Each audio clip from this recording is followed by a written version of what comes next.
ये है भारत का सो कॉल्ड संविधान। क्लियर करूं, भीमराव अंबेडकर जी और 299 दूसरे साथी भी थे जिनका नाम दबाया गया। पहली बात, इसमें आर्टिकल 21, ये इंग्लिश में क्यों है मुझे समझ में नहीं आ रहा है। भारत की कोई राष्ट्रभाषा है ही नहीं, सारी बातें वन बाई वन समझिए। इसमें आर्टिकल 21 बोलता है कि मुझे शांति से और सम्मान से जीने का अधिकार है। मैं रात को 1 बजे सोया, पढ़ाई कर रहा था संविधान की, और सुप्रीम कोर्ट में एसपी डांग के खिलाफ केस डालना था, उसकी प्रिपरेशन कर रहा था। तो ये 8 बजे मुझे उठना था, ये 6 बजे से भोंपू बजा रहे जोर जोर से, योगा डे है। योगा योगा नहीं होता, योग होता है। जहाँ तक मेरी समझ है, भगवान का नाम लेना, अच्छे आसन करना, प्राणायाम करना, ये योग के भाग हैं। असल योग 8 हिस्सों में बटा हुआ है, जो महर्षि पतंजलि ने बोला था। इनमें से किसी माँ को पता नहीं है कि योग क्या है। पहली बात तो योगा नहीं होता।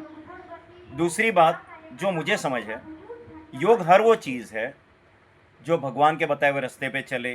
कुरान में अल्लाह ताला ने जो हुक्म फरमाए उसके रास्ते पे चलना, बाइबल में जीसस क्राइस्ट ने जो अच्छे रास्ते पे चलना, दया भाव, दूसरों के लिए प्रे करना। अगर बुद्ध भगवान के या महावीर के या जैन धर्म के मार्ग पे चलने वाले लोग हैं, तो शांति का, आत्मा की खोज का, खुद की कमियां निकालना। अगर आदिवासी समाज जो पहले भी दबा हुआ था, आज भी दबा हुआ है, उनके हिसाब से योग की बात करें तो धरती को वो लोग माँ समझते हैं, प्रकृति को माँ समझते हैं। तो ऐसे अच्छे दिन पर हरे भरे पौधे लगाना, जैसे माँ को साड़ी पहनाते हैं वैसे धरती माँ को हरे भरे पौधों की साड़ी पहनाना, ये योग है। और कौन चूतिया डिसाइड करता है कि 21 जून को हम योग करेंगे? एक दिन ऐसे ऐसे ऐसे ऐसे करेंगे, फिर घर जाके सो जाएंगे, और बेचारे मासूम बच्चों को यहाँ घसीट घसीट कर लाते हैं। एक दिन योगा करवा के, चाय पिला के, टी शर्ट दे के हकाल देते हैं।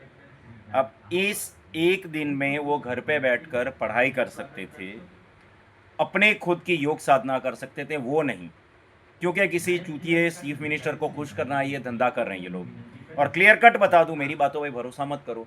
सुप्रीम कोर्ट के 2005 के, सेंट्रल पॉल्यूशन कंट्रोल बोर्ड के 2020 के, नेशनल ग्रीन ट्रिब्यूनल के 2020 के, गुजरात पॉल्यूशन कंट्रोल बोर्ड के 2020 के, गवर्नमेंट ऑफ गुजरात के 2023 के, संविधान के, एक्चुअली तो 1950 से ये नियम लागू करने की कोशिश की गई थी, लागू ही नहीं हुआ। शांति से जी नहीं सकता मैं अपने घर में, साला अपनी मर्जी से अपने टाइम पे शांति से क्यों नहीं सो सकता? और ये कौन सी देशभक्ति है? यहाँ से जोर से गाड़ियाँ जाती है, 8,500 बार तो शांति भंग यहाँ होता है। और संविधान के तो चूरे उड़ गए हैं, चूरे पूरे इंडिया में। और मैं किसी को उकसा नहीं रहा हूँ, सच बता रहा हूँ। खुद संविधान पढ़िए, खुद मैंने जो बोले वो ऑर्डर्स पढ़िए। और जितने भी लोग गुजरात में 72,886 मरे हैं, उसका बेसिक कारण पोल्यूशन था। ऐसे ही कोई नहीं मर जाता। ये हाइपर एक्यूसिस, टीनीटस, हार्ट अटैक, दिमाग में दर्द होना, इस एरिया में चिड़ियापन होना, इसका कारण ये है कि हम शांति से सो नहीं पाते। और शोर कान से लेके हार्ट तक, कान से लेके ब्रेन तक डायरेक्ट असर करता है, और ये किस्म की हिंसा ही है।